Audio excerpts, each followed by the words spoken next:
네, 단단한 기도 훈련 10강, 오늘은 기도의 자세라는 주제로 강의하도록 하겠습니다.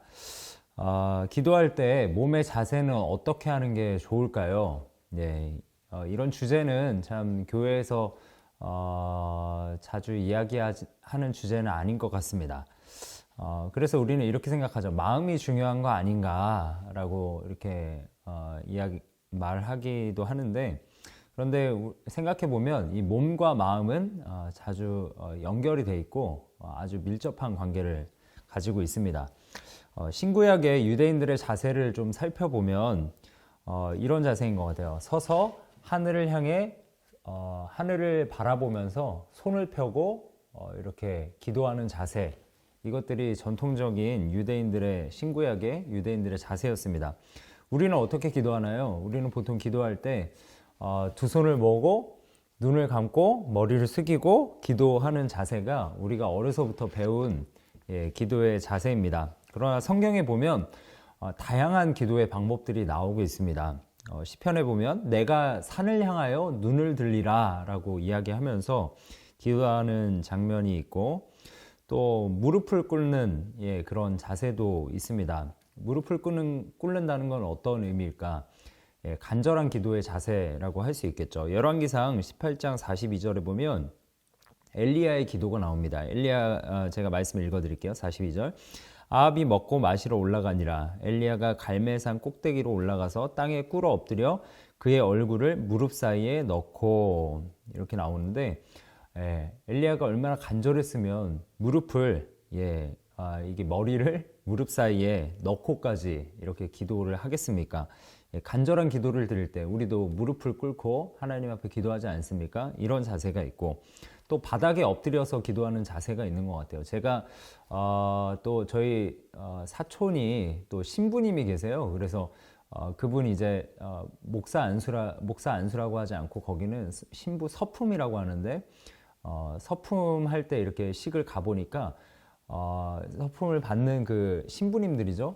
한 10분, 12분 정도 되는데 그 성당 맨 앞쪽에 엎드려서 이렇게 기도를 하는 자세로 있더라고요. 3시간 시간 동안 그 서품식에 엎드려 기도하는 모습으로 계속 있더라고요.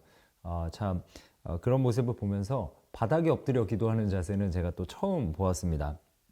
그런 자세도 성경에 나오고, 또 손을 들고 기도하는 자세도 있습니다. 디모데전서 2장 8절에 보면 그러므로 각처에서 남자들이 분노와 다툼이 없이 거룩한 손을 들어 기도하기를 원하노라.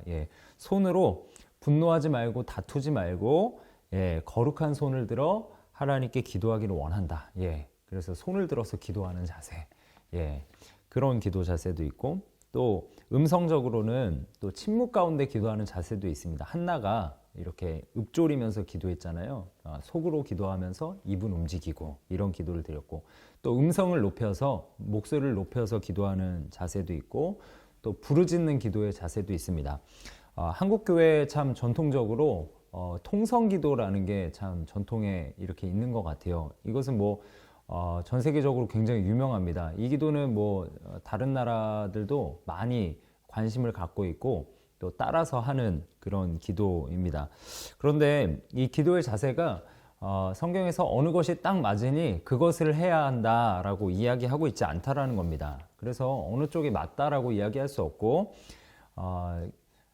목적이 무엇이냐면 목적에 좀 집중했으면 좋겠어요. 목적이 무엇이냐, 기도의 자세를 변형해서 어떤 것에 갔든지 목적이 무엇이냐, 그것은 내가 하나님께 집중해서 기도할 수 있는 자세로 기도하는 것이 중요하다는 것이죠. 그것이 목적이라는 것이죠.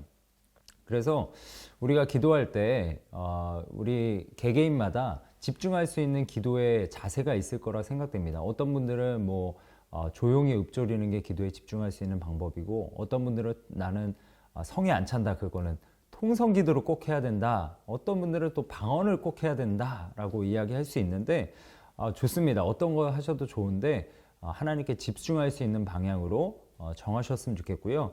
그러나 하나만 고집하기보다는 하나만 계속해서 고집하다 보면 자기가 이 기도의 풍성한 것들을 누리기가 어렵습니다. 그래서 통성으로 기도할 때는 또 통성으로 기도하고 통성으로 기도하시는 분은 이번에는 또 잠잠히 기도해 보면서 묵상하면서 하나님의 음성을 듣는 그런 기도도 해보면서 여러 자세로 한번 기도해 보셨으면 좋겠습니다.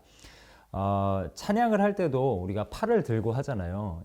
팔을 들고 인도자가 찬양 인도자가 손을 들고 찬양합시다 라고 하면은 손을 들고 찬양을 하는데 참 그게 어떨 때는 우리의 체면과 사람들의 시선 때문에 참 올릴 때도 힘들고 내리지도 못하고 그럴 때가 있지 않습니까? 그러나 자유롭게 우리가 좀 찬양하기도 하고 기도할 때도 손이 들려진다면 하나님을 향해서 은혜 받는 자세로 손을 들고 기도하는 자유롭게 찬양하고 기도하는 여러분들 되었으면 좋겠습니다.